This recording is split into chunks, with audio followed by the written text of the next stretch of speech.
Ladies and gentlemen, may I have your attention, please?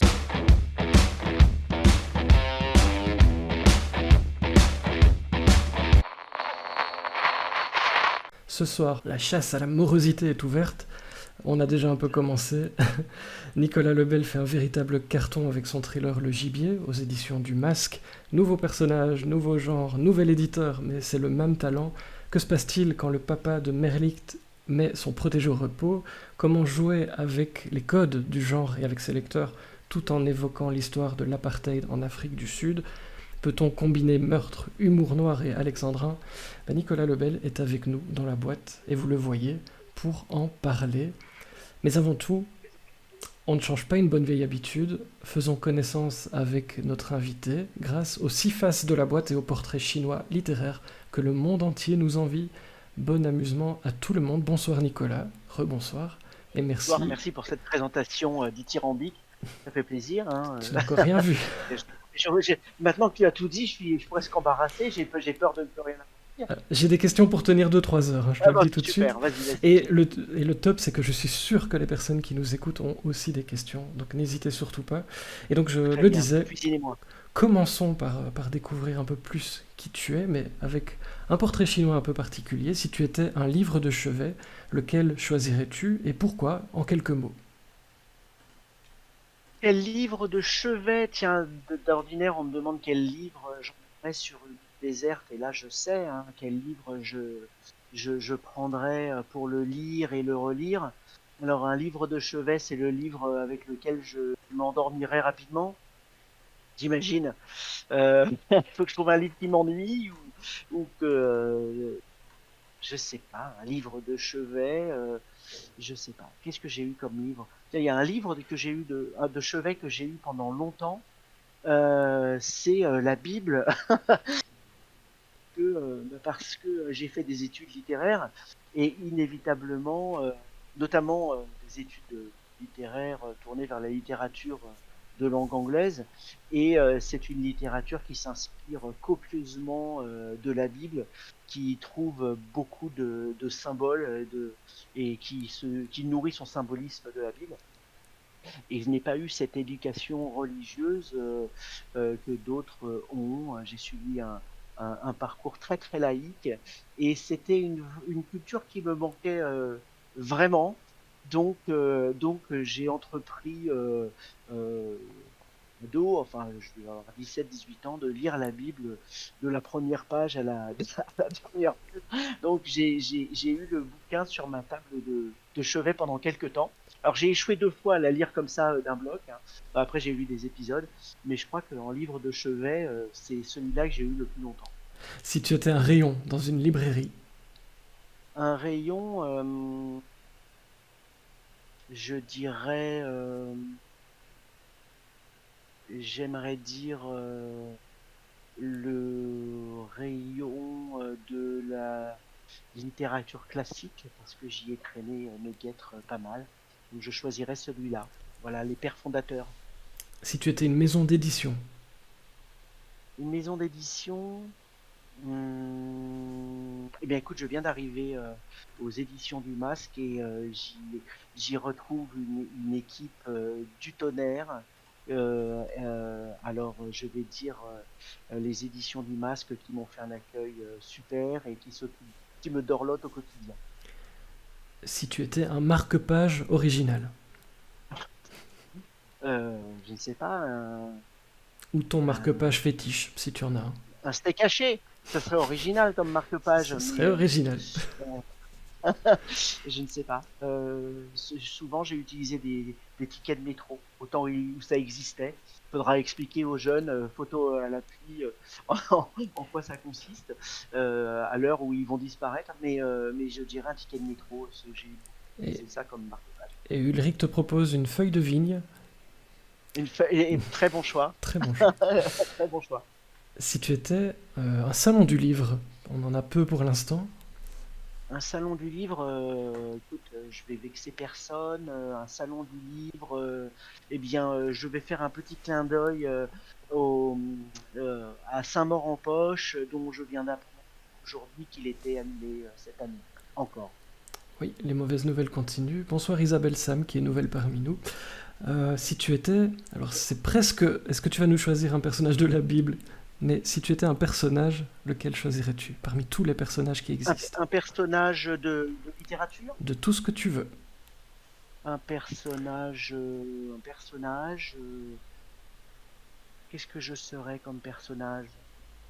Euh, Si tu ne réponds pas assez vite, tu es Mary Poppins. Ça, c'est le problème. Très bien. Alors, je vais plutôt prendre Batman comme opposé à Mary Poppins. Voilà, j'aime bien ce que Frank Miller en a fait, ce que le cinéma récent aussi en a fait en reprenant le travail de Miller. Donc voilà, le travail très gothique de l'homme chauve-souris m'a beaucoup plu. Si tu étais un temps de conjugaison. Le passé simple, dont on dit qu'il est en train de disparaître, jamais moins vivant. Si tu étais... la- Je mettrais bien l'imparfait du subjonctif aussi, puisque Merlich le défend. Effectivement. Si tu étais une musique ou une bande-son pour un de tes livres, par exemple. Une musique, une bande-son, pardon.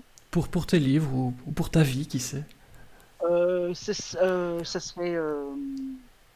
Ça serait certainement plutôt vif, plutôt virulent.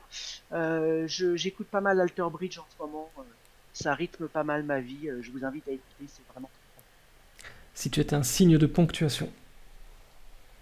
le point virgule qui a tendance aussi à disparaître et qu'on utilise à tort et à travers.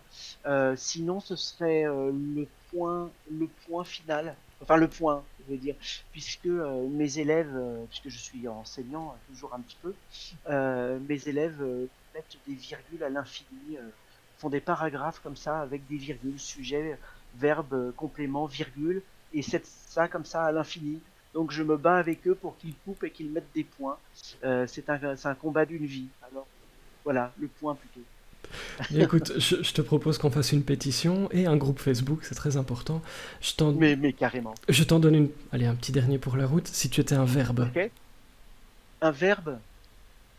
Vivre. Sans transition. Très très bon choix.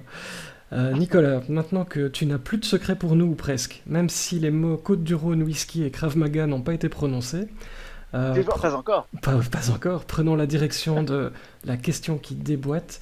Les prochaines minutes vont être consacrées à ton nouveau roman, Le Gibier, un Ouais. thriller sorti aux éditions du Masque début mars, hein. Alors pendant Tout à fait. que je glisse la couverture du livre dans la chatroom pour que vous voyez cette magnifique couverture, première question qui va te renverser par son incroyable originalité, j'en ai plein. Peux-tu nous mettre l'eau à la bouche? Que se passe-t-il au début de ce roman? Parce que c'est un thriller et donc on ne va pas en dire trop évidemment.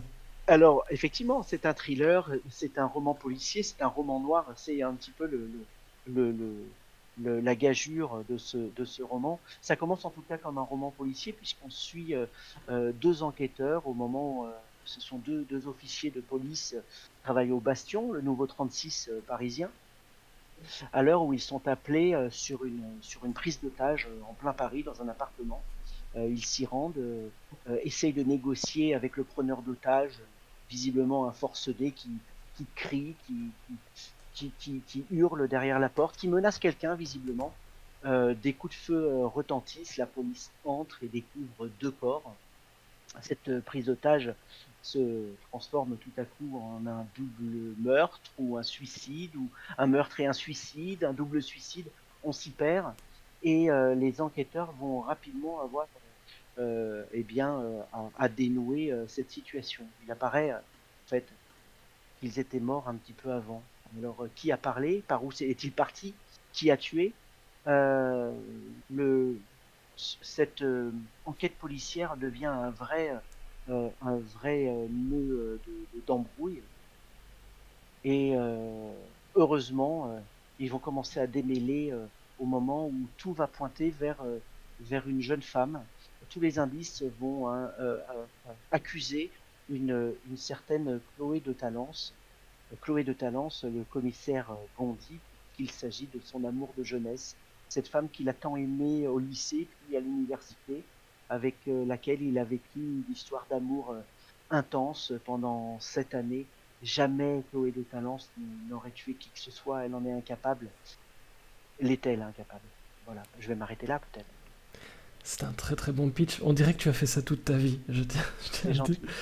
Alors, écoute, j'ai une première question. Moi, ça me fait rire. Donc, tu me diras si toi aussi. Mais ce que je vois sur la couverture, c'est que ton nom est écrit plus grand que le titre du roman. Et ça, Ah oui, c'est alors, un signe de ton ascension continue et méritée. Je me demandais, complètement. ce titre, Le Gibier, comment est-il né? Alors, pour revenir sur la couve et la taille du nom, alors c'est quelque chose qui me faisait rire aussi. On disait quand même, là vous y allez un peu fort. On dit ah oui, non mais on y va fort. Non seulement on met ton nom partout, on en rigolait encore hier avec Norek qui regardait, il dit mais moi mon nom il fait un quart de la couverture. Toi il fait plus de la moitié. Comment c'est possible? Je dis ben voilà, un jour ça t'arrivera aussi. Prends-en de la graine. Mais effectivement, une couverture rouge avec mon nom en aussi tout de suite là, c'est bien. On sent que j'ai une équipe derrière moi qui me soutient, donc ça fait plaisir. En ce qui concerne le titre de travail, c'était La danse des furies. Alors, une expression qui revient dans le roman, qui en disait un petit peu beaucoup. Alors, à vous qui écoutez, pas du tout, mais qui en disait peut-être un petit peu long dès lors qu'on entrait dans le bouquin et qu'on commençait à comprendre ce qui s'y passait. On a décidé de changer l'axe en fait, en discutant en se disant que ce qui était intéressant ici, c'était de cibler, de mettre l'accent sur la cible, sur la proie et sur ce gibier. D'autant que le roman est construit comme une chasse à courre, divisée en 20 étapes, commençant avec le rendez-vous des chasseurs, le moment où ils se retrouvent au petit matin, se terminant à la retraite, c'est-à-dire le moment où la chasse est finie et où les chasseurs rentrent chez eux. Ce sont des vraies étapes hein, de chasse à courre, et il y en a 20 tout au long du livre qui rythment cette chasse à courre, qui inexorablement va vers sa fin, en passant bien évidemment par ce moment où on attrapera le gibier. Et donc, le sous-titre, c'est un peu la même logique. Et donc, Oui, pour une ceux meute qui ne ne le lâche voient jamais sa pas, proie. voilà, une Ça, meute ne c'est laisse bon, jamais sa aussi, proie. on en a parlé. Moi, je trouvais que c'était un petit peu expéditif, peut-être, que ça en disait beaucoup. En même temps, on restait dans le domaine de la chasse. Et puis, ça correspond aussi à un marketing anglo-saxon où on a une phrase d'accroche, une sorte de petit teaser dès la couverture, sous le titre, qui amène au quatrième de couvre. Bon, c'est une modernité du livre qui se raconte dès la couverture. C'est un livre moderne.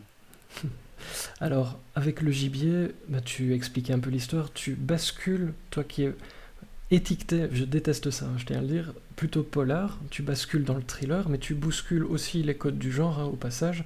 Comment tu travaillais? L'idée, c'était effectivement de travailler sur ces codes. Je les pratique un petit peu, surtout du point de vue du roman policier. Hein. Le roman policier, depuis Agatha Christie, et qui a elle-même perverti les codes d'ailleurs, mais il les a quand même posés en grande partie. C'est l'histoire d'un enquêteur qui va avancer euh, au rythme euh, au rythme de la lecture, au rythme du lecteur, et trouver petit à petit les indices qui vont lui permettre d'arriver à une vérité et d'amener le lecteur à cette même vérité. Voilà. Merlicht s'appuie sur ce principe. C'est du roman policier. Merlicht lui amène plus de lumière, d'où son nom. Hein. Dans l'obscurité, il marche devant, il tient la torche et il emmène les lecteurs à sa suite jusqu'à la vérité, jusqu'à la lumière. Il s'agissait ici de travailler sur ces codes-là et de commencer de la même manière, puisque jusque-là j'avais fait du roman policier, à l'exception de la piste aux étoiles, j'avais fait du roman policier en suivant des enquêteurs, et ben, je me suis dit, ben, écoutez, je vais vous faire la même chose, mais c'est pas la même chose. C'est-à-dire que je vais vous faire croire que je vais vous donner un roman policier, et ce n'en est pas un.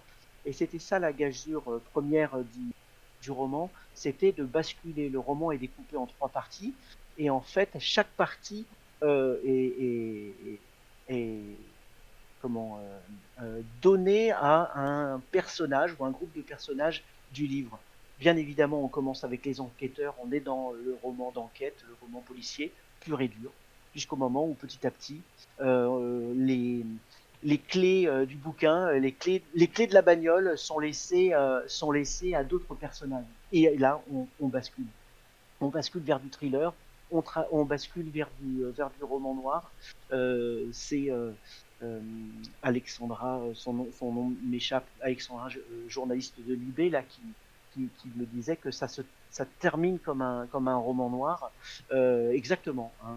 L'idée, c'était vraiment de visiter les gens. Alors, tu parlais d'étiquetage tout à l'heure. Hein. On a tous cette manie hein, de vouloir savoir à l'avance un petit peu où on est, ce que l'on fait. Il est difficile aujourd'hui pour un lecteur, je crois, d'ouvrir un bouquin sans savoir ce que c'est au préalable. Savoir si c'est un bouquin de science-fiction, savoir si c'est une pièce de théâtre, savoir si c'est de la poésie, savoir. Et bon, c'est un petit peu dommage parce que ça fait partie aussi du contrat qui est passé à l'ouverture d'un livre comme au début d'un film. Est-ce qu'on a besoin de savoir ce qu'on va voir? Est-ce qu'on a besoin de savoir ce qu'on va nous raconter à l'avance? Peut-être que, eh bien, charge à l'auteur, aux auteurs, de dire bah ça va être ça, mais c'est pas ça en fait. Et Voilà, et donc l'idée, d'amener les c'est... lecteurs sur d'autres domaines. Tu voulais surprendre les lecteurs, ça je l'ai bien compris. Ah, bien sûr, Est-ce, l'idée, est-ce bah, que tu voulais c'est un te petit peu un principe. surprendre? Est-ce que tu voulais te surprendre aussi en faisant ça?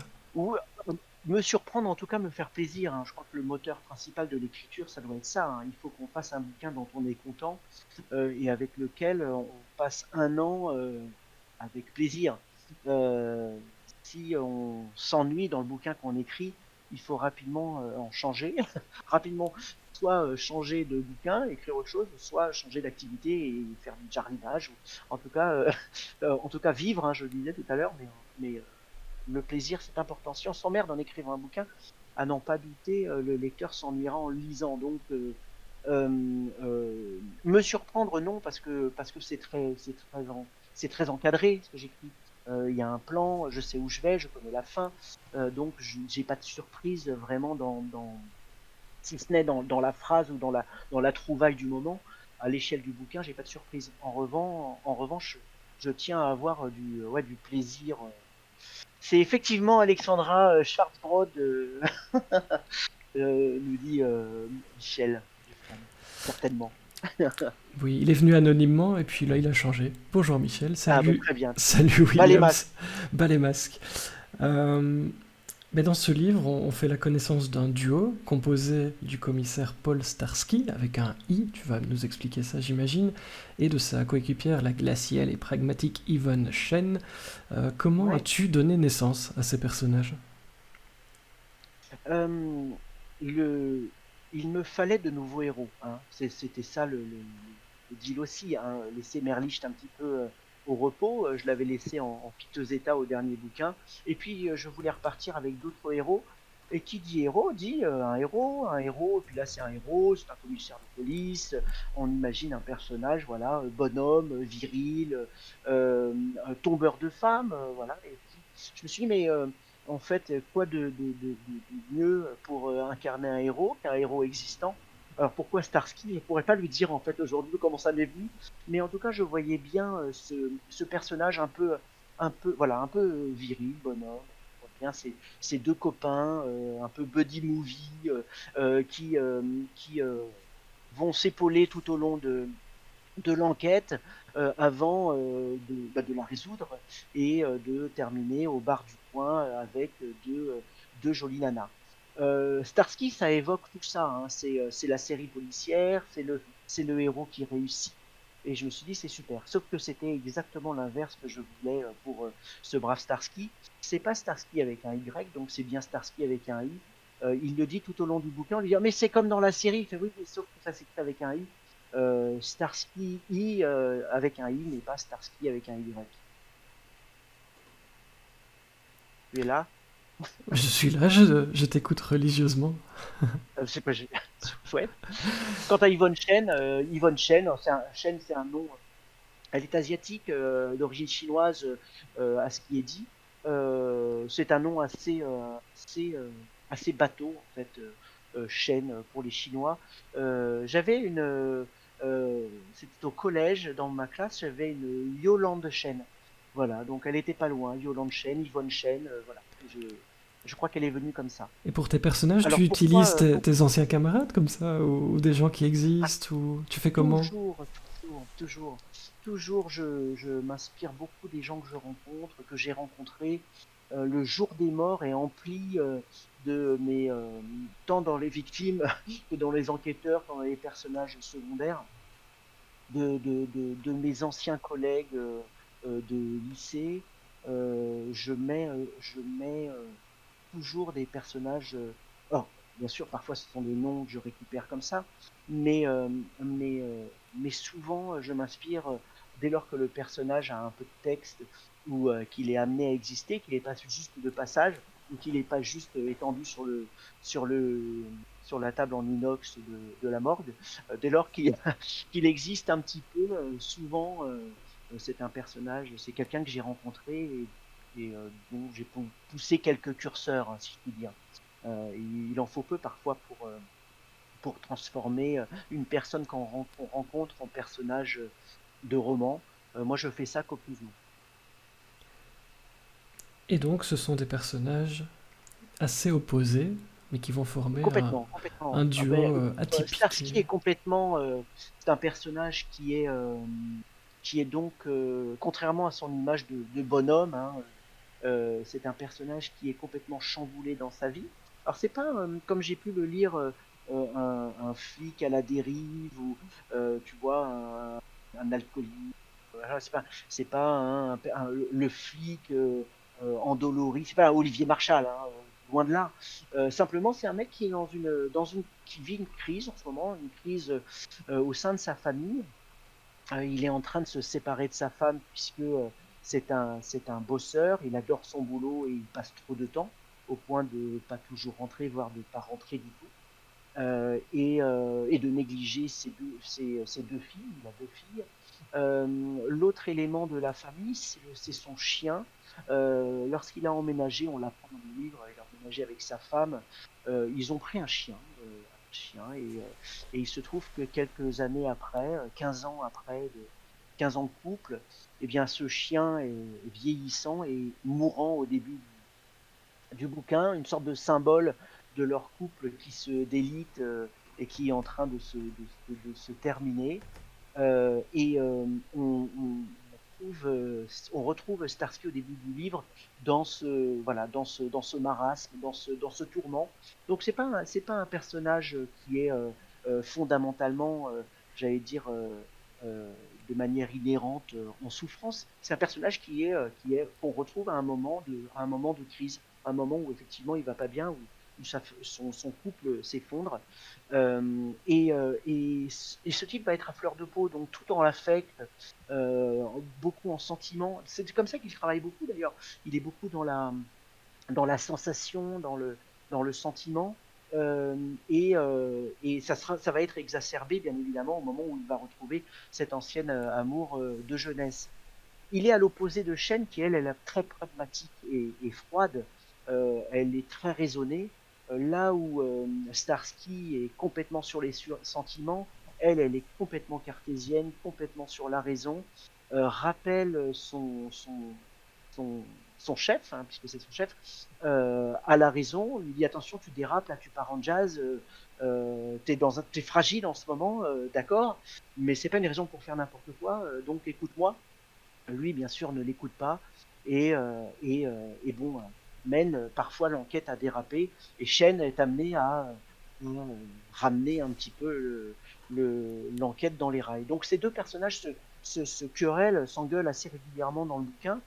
Euh, pour le mieux, hein, si je puis dire. C'est-à-dire que c'est grâce à ces altercations, grâce à ces échanges un peu rugueux que l'enquête reste sur ses rails et progresse, bon, jusqu'à un dénouement que je vous laisse découvrir. Fanchon nous pose une question. Je note vos questions hein, au fur et à mesure, ne vous inquiétez pas. Je tiens à te dire que tu as des propositions de noms pour tes futurs romans. Donc Bob Chimet, n'hésite surtout pas. Raoul c'est Westmal, pas j'aime mal, c'est beaucoup. pas mal. J.M. Blanquet. Tu as pas mal de pistes, hein, donc n'hésite pas. Fanchon demandait est-ce qu'il y a une raison d'avoir choisi une couverture de couleur rouge, la dominance rouge. Alors, bon, j'imagine qu'on était dans le sang, la chasse. En fait, on m'a proposé pour les couvertures. Souvent, j'ai fait des propositions de couverture pour mes bouquins. Ça a toujours été retoqué. Voilà, mais il s'agit pas de prendre mon image, mais en tout cas de prendre l'idée que je proposais. Ça a toujours été retoqué. Bon, c'est comme ça.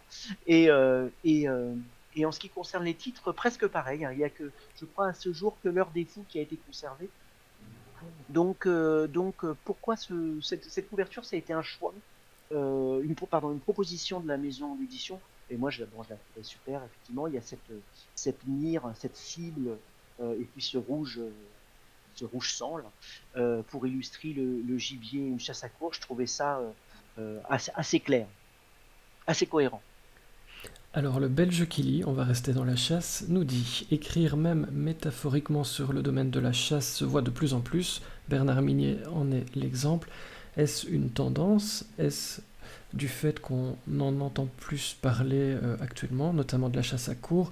Est-ce que c'était une envie ou simplement parce que on en parle un peu plus et que c'est à la mode? Alors, je n'ai pas lu celui de Minier.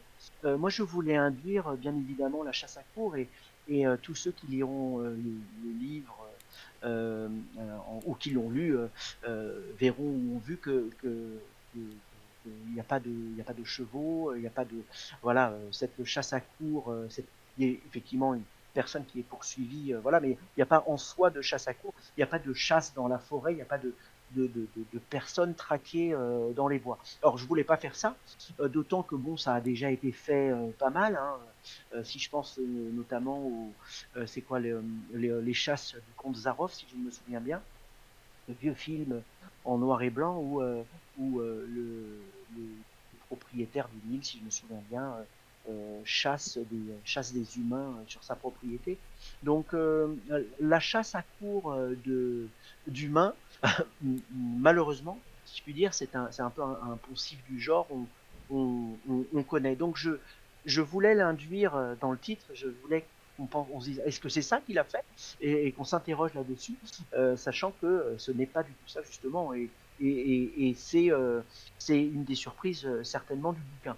Alors je ne sais pas si Minier a fait ça. Est-ce qu'on poursuit des gens dans la forêt? C'est possible. Je ne sais pas. En tout cas, c'est quelque chose qui est assez, euh, euh, je crois, ça fait partie du thriller, hein, de toute manière, la poursuite. L'idée que une victime innocente se retrouve à courir pour échapper aux gens qui la poursuivent, sans le plus souvent savoir pourquoi elle est poursuivie. Bon, ça fait partie de la mécanique du thriller à un moment ou à un autre. Donc voilà, c'est une autre manière de raconter la chasse. Alors, je te propose de partir un peu sur un autre thème que je voulais aborder avec toi. Tu pars souvent d'un fait historique ou d'une indignation pour te lancer dans un nouveau projet, dans un nouveau livre. Quel a été le point de départ pour le gibier? Euh, Alors, pour le gibier, on était aux 30 ans, on arrive aux 30 ans là, de l'abolition de l'apartheid, hein. Alors moi, j'appartiens à cette génération qui a manifesté pour la libération de Mandela, Hebdo, pour l'abolition de l'apartheid, pour euh, les sanctions économiques contre le gouvernement raciste d'Afrique du Sud de l'époque. Voilà, donc c'est quelque chose que je porte, que j'ai porté aussi, hein, en moi, que j'avais envie d'exprimer. Et puis aux 30 ans, on arrive à l'anniversaire des 30 ans de l'abolition de l'apartheid, je trouvais bien d'en parler, d'en reparler. Ça coïncidait bien avec un des thèmes du livre aussi, puisqu'on est dans le milieu pharmaceutique et dans le milieu de l'empoisonnement de masse, si je puis dire. Il se trouve que le, le régime sud-africain de l'époque avait lancé des programmes d'empoisonnement massif de la population noire, euh, en empoisonnant notamment les réserves d'eau des quartiers noirs, par exemple, hein. Vous trouverez d'autres détails tout aussi sordides dans le bouquin. Mais en tout cas, il y avait une vraie politique d'État pour éradiquer une partie de la population du pays d'Afrique du Sud. Ça coïncidait complètement avec avec une des thématiques du livre. Donc petit à petit, je me suis aperçu que euh, euh, j'étais vraiment là-dedans. Je parlais de ça, peut-être à mon insu. C'est une histoire que je connais assez bien, l'histoire d'Afrique du Sud. Donc pour m'y être intéressé donc très tôt.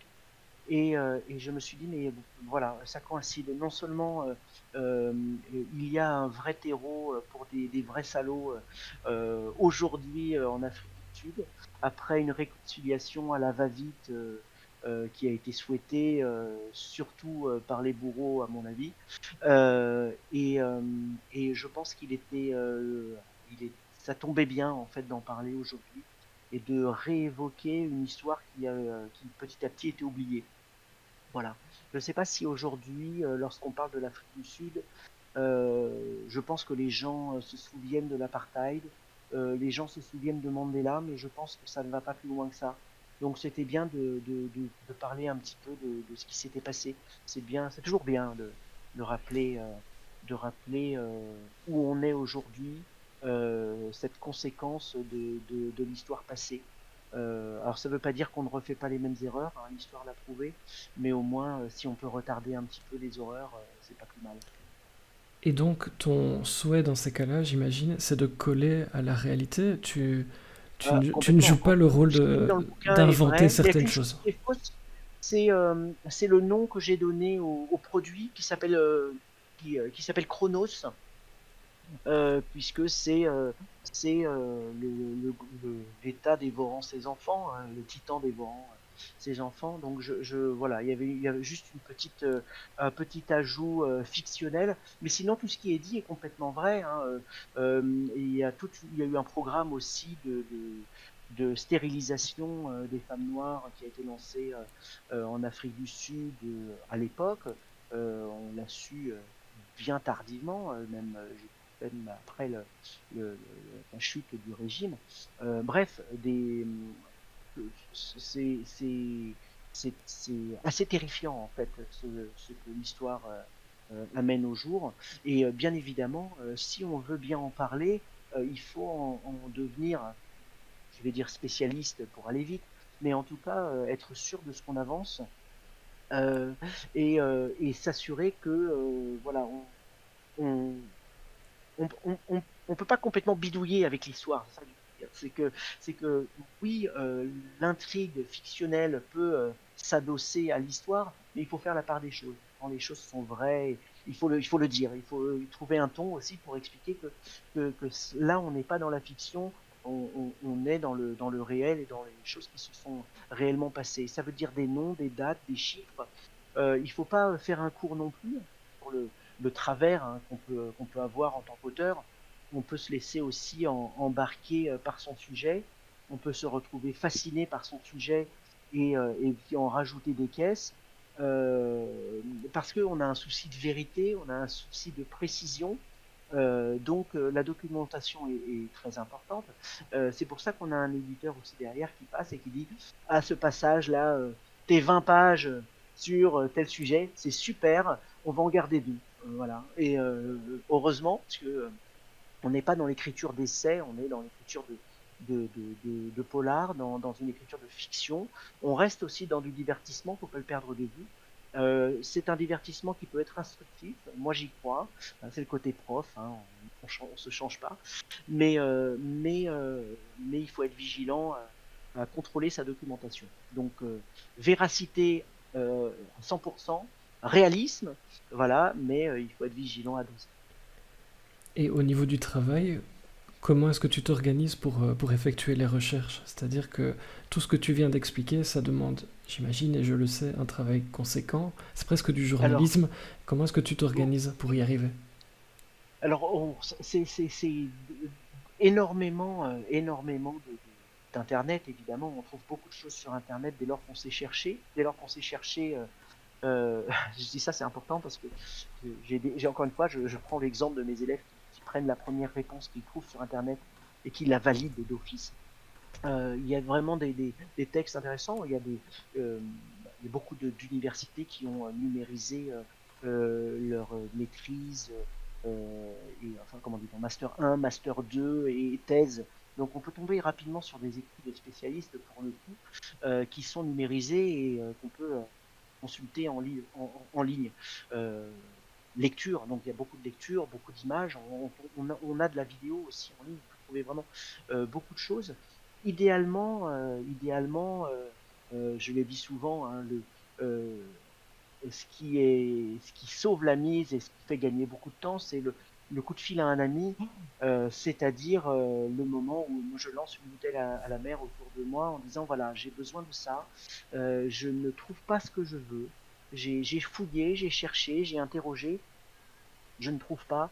Est-ce que vous connaissez la personne qui pourra me dire, voilà, ce que je cherche, qui pourra me donner la réponse? Donc c'est ça le coup de fil à un ami, qui n'est pas un ami, en fait, je le connais pas, mais je demande autour de moi et rapidement émerge un numéro de téléphone, un nom. Elle essaie de demander à machin, et donc je contacte machin et je discute avec machin, et puis il arrive que je tombe sur la bonne personne, je rencontre quelqu'un, et là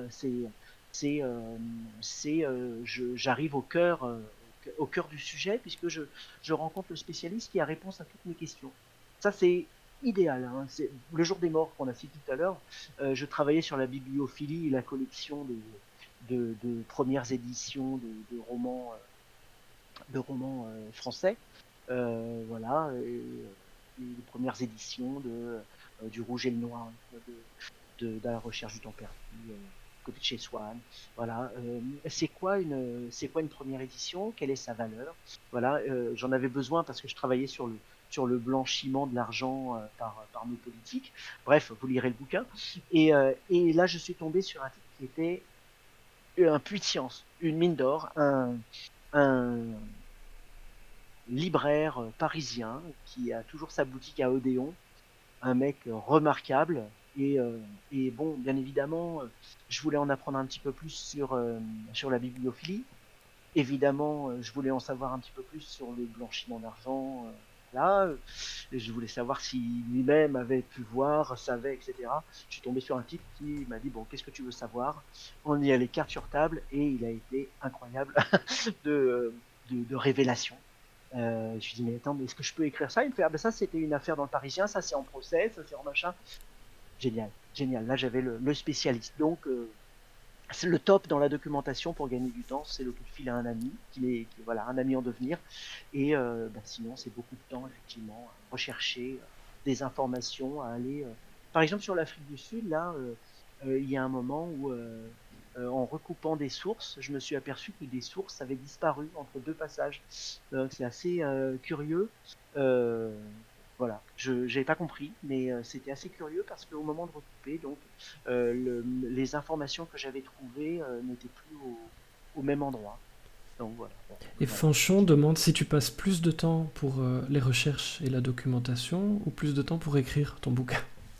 C'est vrai que c'est pas Alors une mauvaise en question. fait, c'est une bonne question, mais c'est toujours c'est tout ce temps que je passe à me documenter et à écrire, c'est du temps pendant lequel je regarde pas l'heure. Donc c'est très difficile à chiffrer, de savoir combien de temps on a passé dans l'un et dans l'autre. Il faut voir qu'un bouquin, c'est en gros, on va dire un an et demi, sachant que préalablement, il y avait déjà une idée qui était là, une idée qui a tourné pendant des mois, pendant des années, on ne sait pas. L'idée est là, et puis petit à petit, elle vient se télescoper à une autre, et ça commence à prendre forme. Voilà, c'est très difficile de savoir à quel moment un bouquin a commencé, en fait. Parce que là, je tiens par exemple, j'ai un fichier avec des idées, je les note, donc là, je sais pas, 5 pages, ça tient en 3 lignes, hein. Je sais pas ce que ça deviendra, mais je dis, ah tiens, ça serait bien que ça devienne quelque chose. Laurent Guillaume, j'en parlais avec lui un jour, il me disait ce qui est bien, c'est qu'il n'y a que les bonnes idées qui restent. Effectivement, on se retrouve à avoir des idées, à dire, ah tiens, ça ferait un bon truc, ça ferait un bon truc. Si le lendemain on l'a oublié, c'est que finalement c'était bien pendant les 3 minutes pendant lesquelles on a eu cette idée, mais si c'est pas resté, c'est que finalement il y a autre chose. Et ce qui reste en général, c'est ça qui fait un bon, on espère, mais en tout cas ça fait un bout. Et Clarence demande, est-ce que tu as déjà modifié une intrigue en trouvant de nouveaux éléments pendant tes recherches? Toujours, toujours. toujours. Moi, j'écris volontiers. En plus, c'est du plaisir, donc j'y vais volontiers. Je pense à Jean-Luc Opel. Jean-Hugues Opel me disait, lui, que il avait un plan et il changeait rien. Il écrivait de bout en bout ce qu'il avait prévu au début. Et donc je lui ai dit, mais si tu tombes sur un truc, si tu as une bonne idée, simplement une bonne idée, qu'est-ce que tu en fais? La bonne idée, elle vient pas au milieu du bouquin, elle était là avant, je change pas. Moi, je peux pas faire ça, hein. Si je trouve un truc, non seulement il faut que ça rentre dans le bouquin, mais je réécris le début. Je réécris le début pour que ça rentre. Un bouquin, c'est une matière vivante. En fait, je crois il se fige vraiment avant d'aller sous presse. C'est un bouquin qui est en mouvance permanente.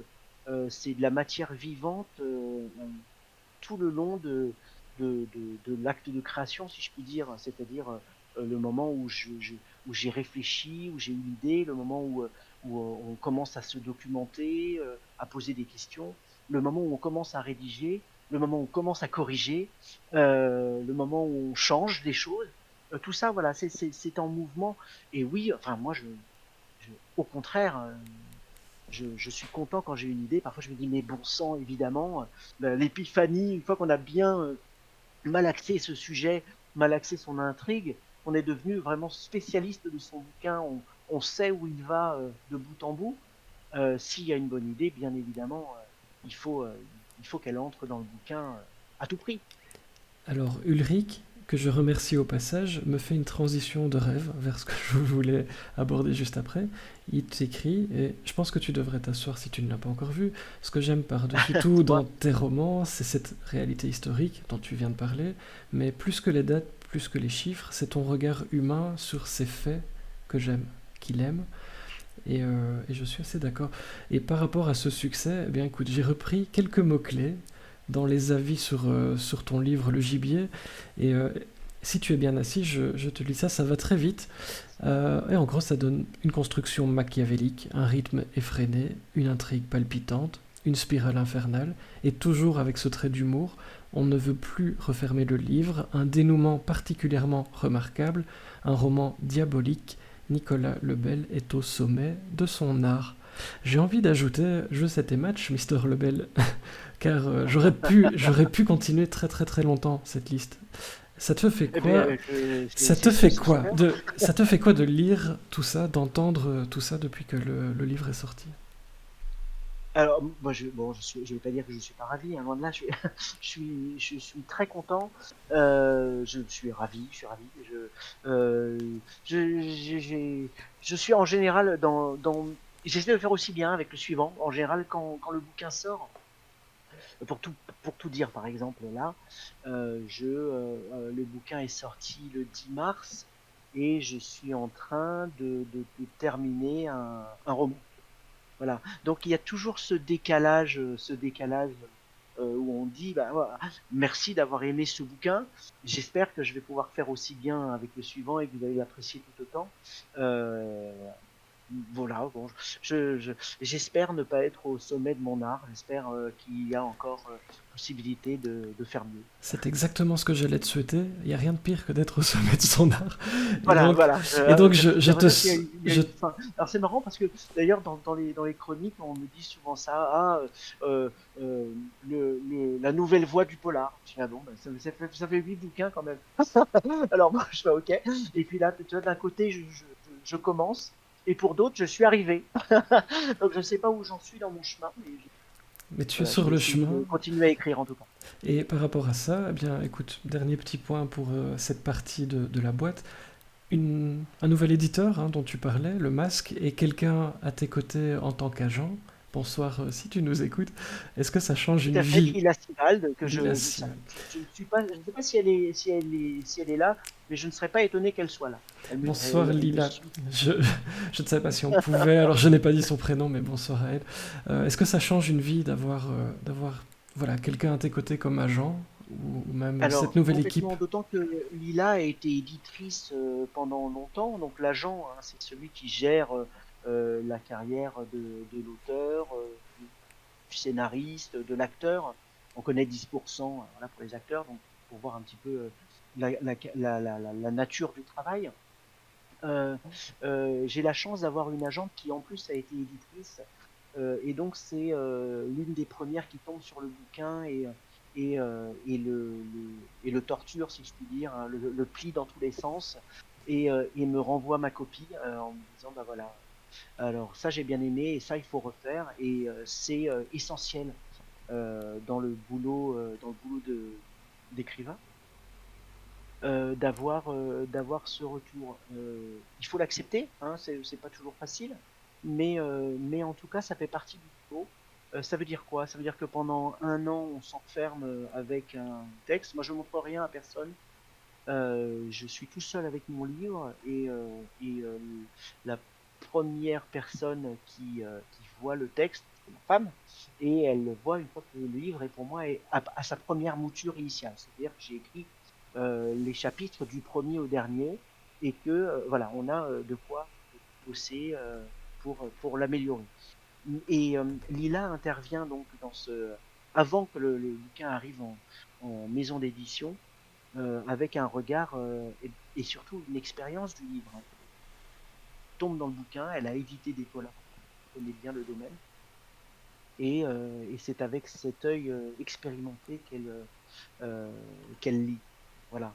Et bien évidemment, le bouquin qui arrive à la maison d'édition est déjà bien altéré, bien changé par rapport à celui que j'avais terminé un mois, 2 mois plus tôt. Eh bien écoutez, j'espère que tout le monde va bien, que tout le monde passe une bonne soirée en ta compagnie, Nicolas. Il est l'heure de passer à la boîte blanche pour les gens qui découvrent nos soirées. Mais c'est comme une carte blanche, mais dans la boîte. Et notre invité prend donc les commandes pendant quelques minutes. Nicolas, je te confie la salle et je suis tout à fait Ouais. serein sur ce qui va se passer. La boîte est à toi. Ça sera pas très long, hein, ça sera pas très long, mais en plus j'ai déjà fait ma transition tout à l'heure, j'ai préparé le terrain.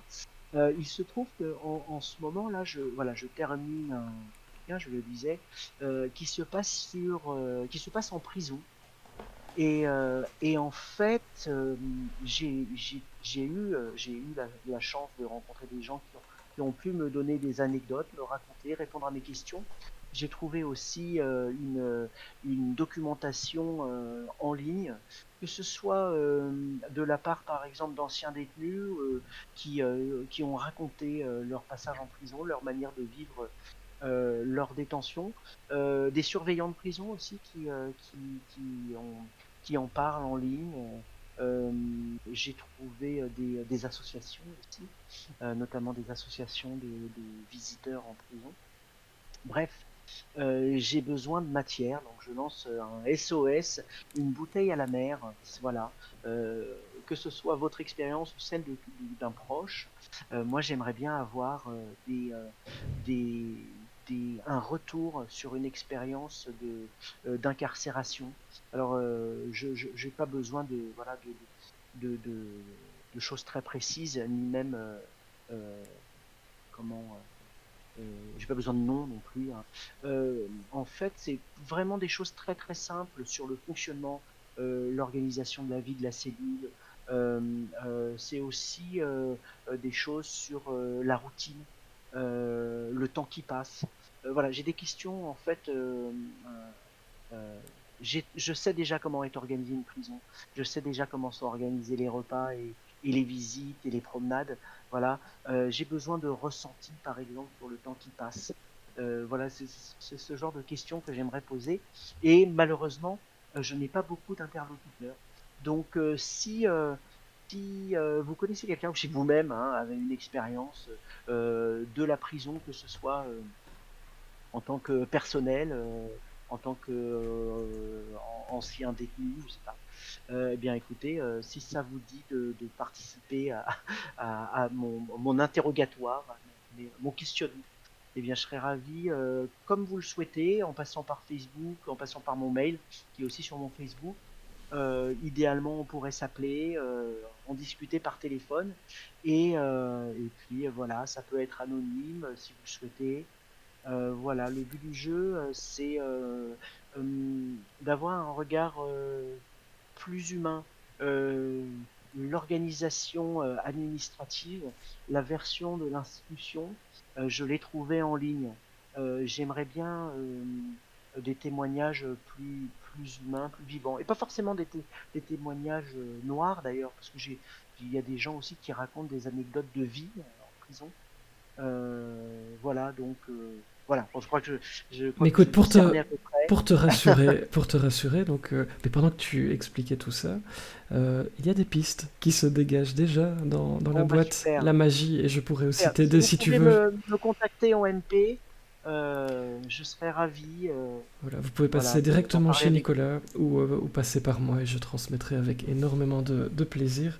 Merci pour cette Merci boîte beaucoup. blanche qui prouve une fois de plus qu'on a vraiment besoin de nos lecteurs et des gens. Mais complètement, Et en parlant complètement. de cette notion de temps qui passe, qui t'est chère, eh bien le temps passe et donc entrons Mince. sans plus Oh attendre là là, dans la boîte de Pandore. Le mon temps, Dieu. bah, comme tu dis, le temps restant sera consacré à toutes vos questions Je de croyais manière... qu'on l'avait refermée, Mais non, pas la encore. boîte de Pandore. On l'ouvre à peine. On La boîte va, de Pandore. on va aborder bah, Tu toutes sais ce vos qu'il y a au questions. fond de la boîte de Pandore, hein? Du chocolat? Non, ben non. Au bout de la boîte de Pandore, elle est ouverte et laisse Mais s'échapper oui. tous les maux de l'humanité, mais on la referme et il reste le dernier dans la boîte. Et moi je la Et rouvre. c'est l'espoir, le dernier mot de l'humanité qui reste dans la boîte. On en a bien besoin. On en a bien besoin.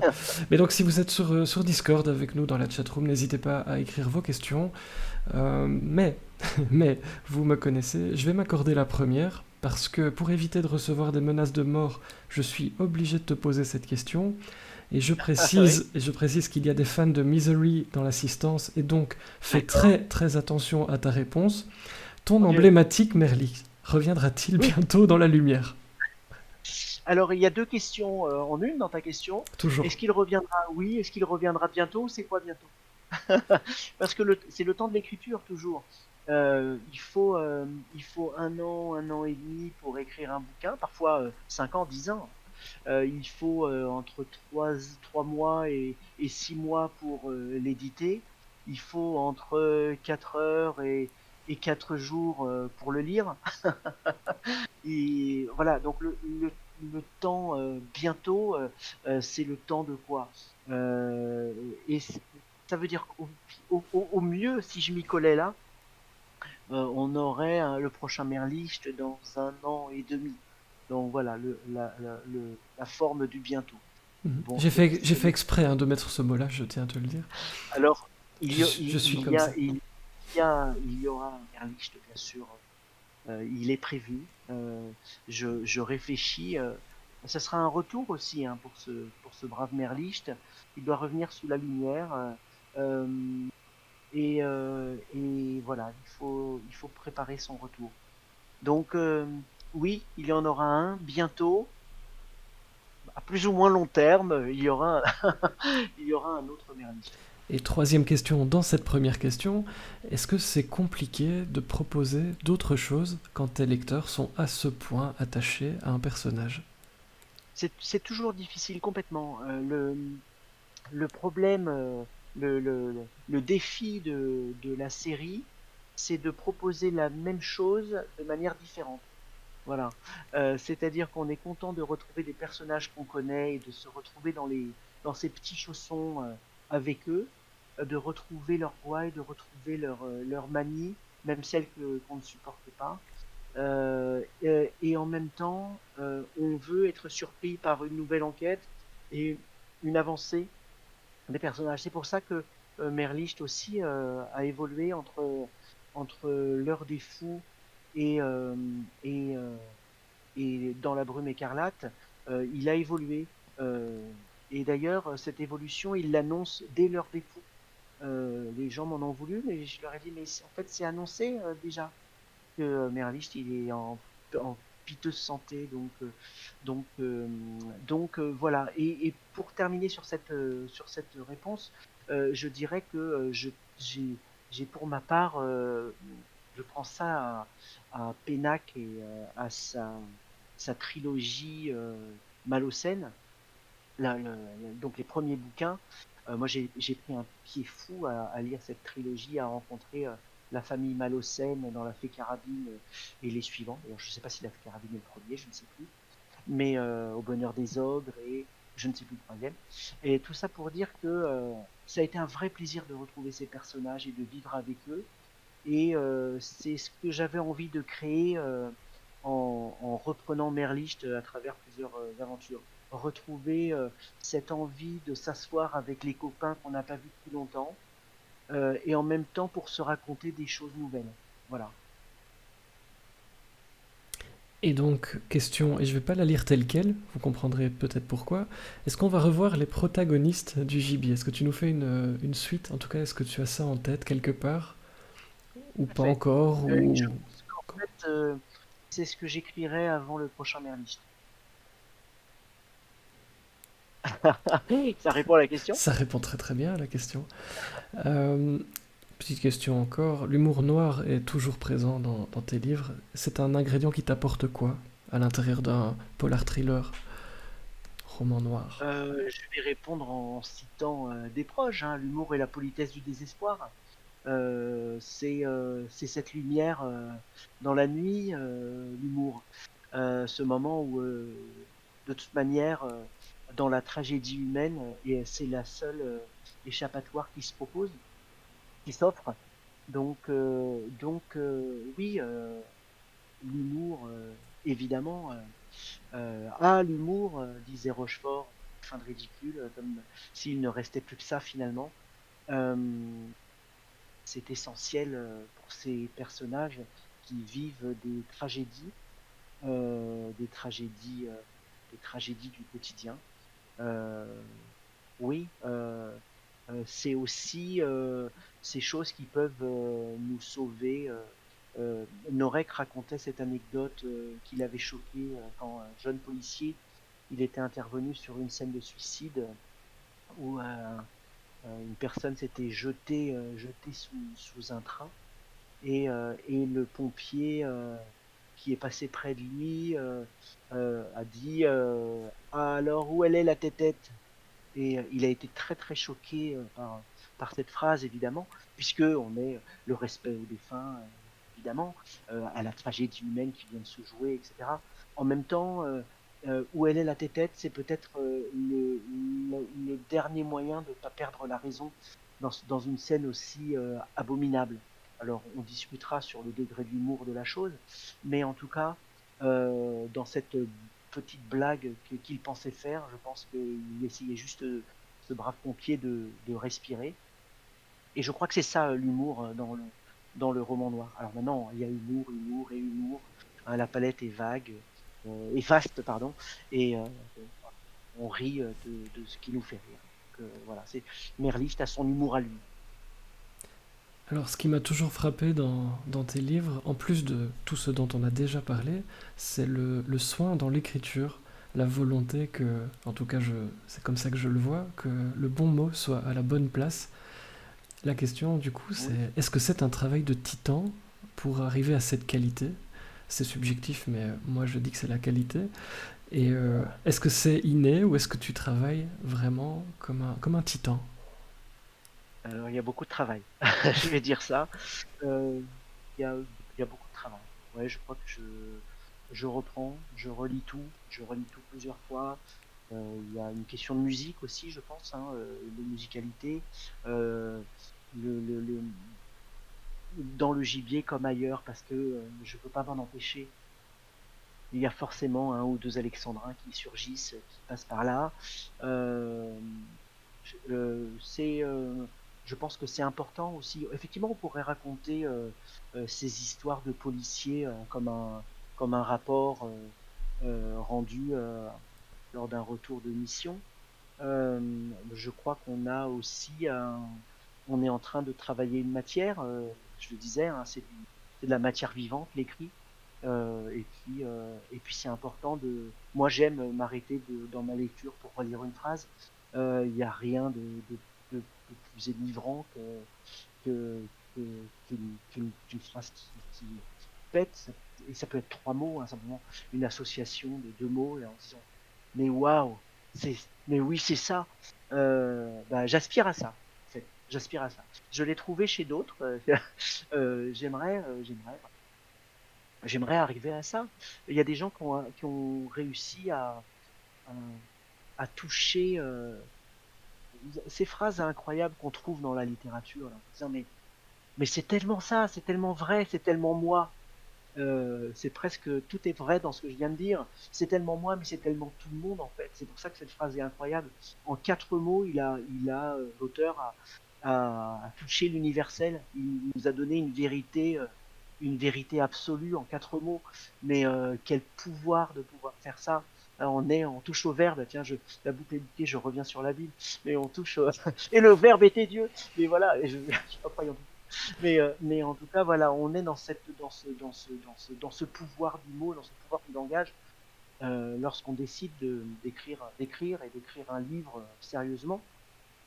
Je crois que ça doit être un des critères, une des contraintes qu'on doit avoir au cœur de, de faire de la musique, de, de trouver des formes, des mots, alors que ce soit pour que ce soit percutant, pour que ce soit triste, pour que ce soit drôle, quelle que soit l'émotion qu'on veut susciter derrière, euh, il y a un travail de magicien à faire. Alors, je ne sais pas si on y arrive toujours, loin de là, je pense, mais en tout cas, on doit essayer. Du coup, certains cherchent Charlie, tes lecteurs, ils cherchent les Alexandrins. C'est très bien aussi. Il y en a, Il y en a partout. toujours, Je mais oui. crois que dans Sans pitié ni remords, qui est un hommage à Baudelaire. Je crois que c'est là qu'il y en a le plus. Puis il y a des passages, il y a des passages entiers, hein, il y a des paragraphes entiers en alexandrin. Alors c'est noté comme de la prose, évidemment. C'est-à-dire que je reviens pas à la ligne, il n'y a pas de majuscule. Le lecteur le voit, le lecteur le voit pas. C'est son boulot, hein, chacun son boulot.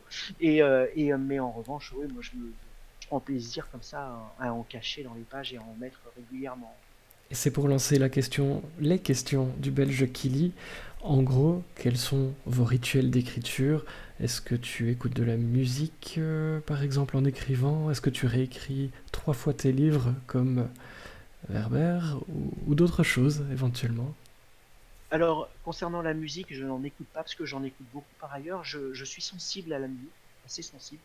Donc, ça induit forcément des émotions.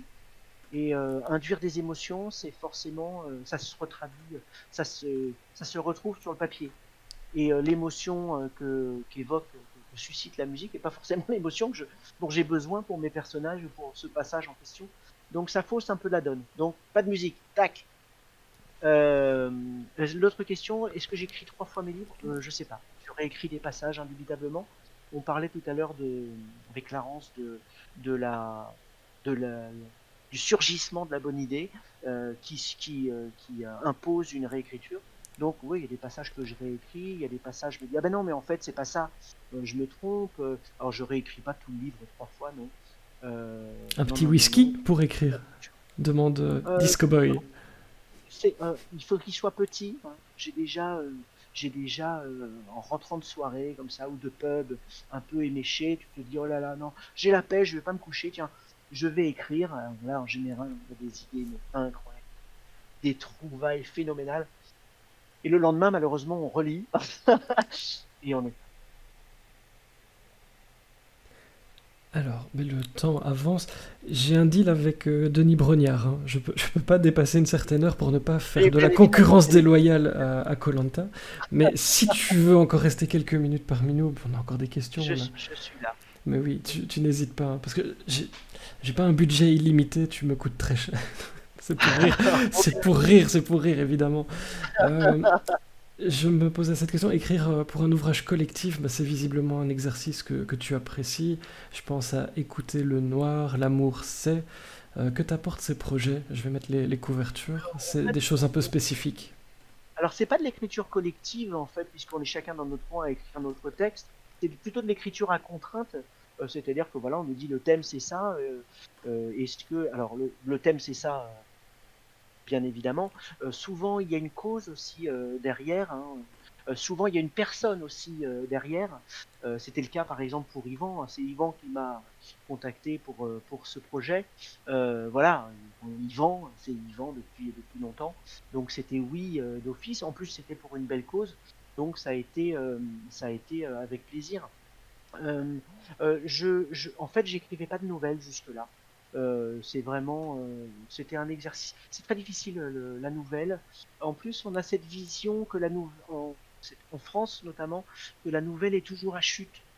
C'est-à-dire que en fait, il y a le twist final qui en fait nous fait comprendre tout le reste de la nouvelle. C'est vraiment une forme d'écriture que ça, je n'aime pas tellement. Je pense que ça doit être important dès le début d'une nouvelle. Le milieu doit être important et la fin doit être importante. Et la fin ne remet pas tout en cause nécessairement.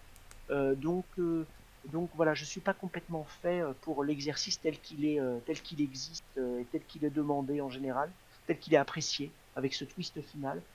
J'aime bien qu'on nous raconte une histoire courte, voilà, de bout en bout.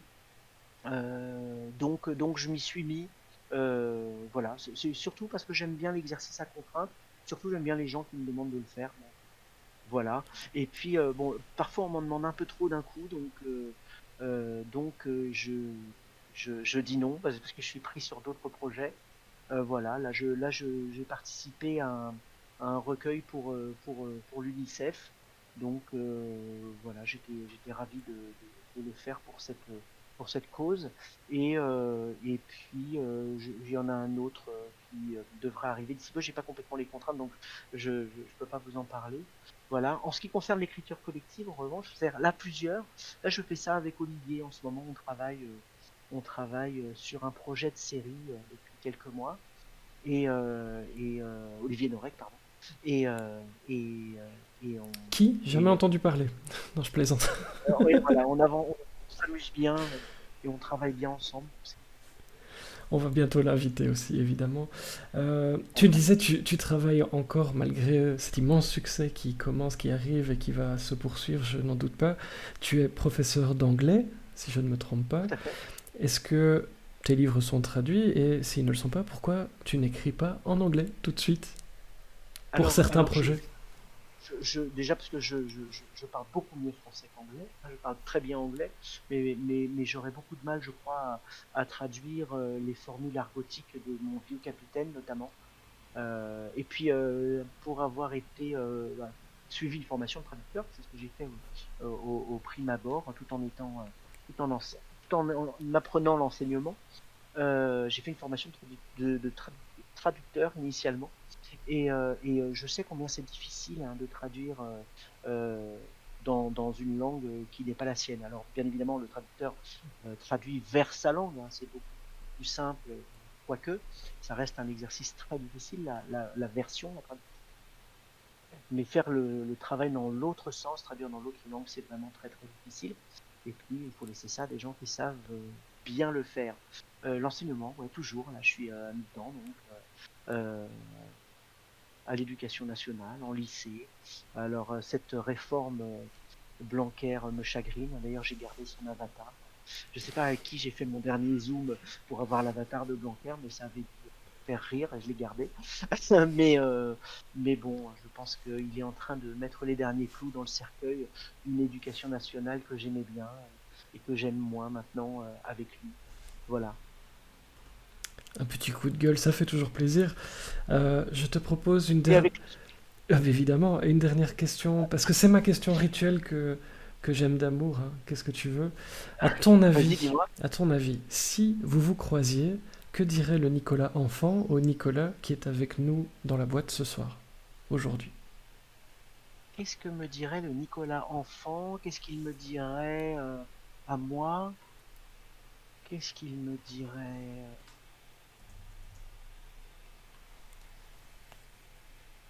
Je ne sais pas ce qu'il me dirait. Je ne sais pas ce qu'il me dirait. Je sais ce que je lui dirais. Et tu lui dirais quoi? Ça, c'est le bonus. Tu peux inverser ma question. Ouais, ça c'est... On est comme ça ici dans la boîte. Pouf. Je lui dirais de travailler un petit peu.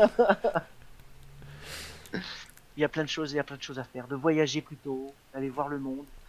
J'ai commencé assez tard, enfin assez tardivement, 17-18 ans à voyager, mais de voyager davantage si c'est possible, d'aller voir le monde, d'aller voir l'autre, de lire davantage, de, oui, d'aller vers l'autre davantage. Eh bien écoute, nos 60 minutes et des poussières, quelques poussières, s'achèvent déjà. Que souhaites-tu nous dire pour conclure cette belle soirée? Eh bien, merci d'abord. Merci à tous pour votre patience. Voilà, j'espère que vous avez passé un bon moment. Je vais vous dire aussi d'être vigilant, de ne pas oublier qu'on a une pandémie dehors, et que la situation n'est pas complètement sortie des ronces, comme dirait l'autre. Merci Fred, je dirais également, pour ton accueil. Voilà, je crois que je dirais tout ça. Nicolas, merci pour cette heure dans la boîte. J'espère, Merci à vous tous. j'espère infiniment, parce que ça me fait rire, que cette version était moins épuisante pour toi que le projet Venez de chatter 60 minutes avec un auteur que je t'avais pondu en 2013-2014 sur C'est passé très très vite, en fait, sur le serveur Bon, je d'un suis ami. malheureusement. Mais c'est passé très très vite, c'était très agréable. Un jour, je vous expliquerai à tous cette tentative en 2013-2014. Il n'y avait pas le son, c'était simplement dans un chat, on se posait des questions et l'auteur invité devait y répondre. C'était absolument impossible à suivre. C'était un pur bonheur et Nicolas est toujours partant. C'était un peu l'ancêtre de la boîte finalement. Et merci à toi d'être toujours enthousiaste, toujours partant. Je te souhaite le meilleur avec tes livres. Tu es un auteur incontournable de ma bibliothèque, je tenais à te le dire. Merci. C'était un honneur de t'avoir avec nous. Sur cette note d'émotion, il en faut, Merci beaucoup. n'hésitez pas à vous abonner à la chaîne YouTube de la boîte où se trouvent les replays de nos soirées, c'est gratuit, et à rejoindre le groupe sur Facebook, c'est gratuit aussi. Tous les liens utiles se trouveront dans la description de la vidéo. Parlez de la boîte autour de vous un maximum, mettez des j'aime, des cœurs et des pouces bleus sur YouTube si vous aimez ce qu'on fait. Je vous dis à très très bientôt pour d'autres moments à ne pas rater. D'ici là, merci de lire, merci d'être curieux, prenez bien soin de vous et une très belle fin de soirée à tous.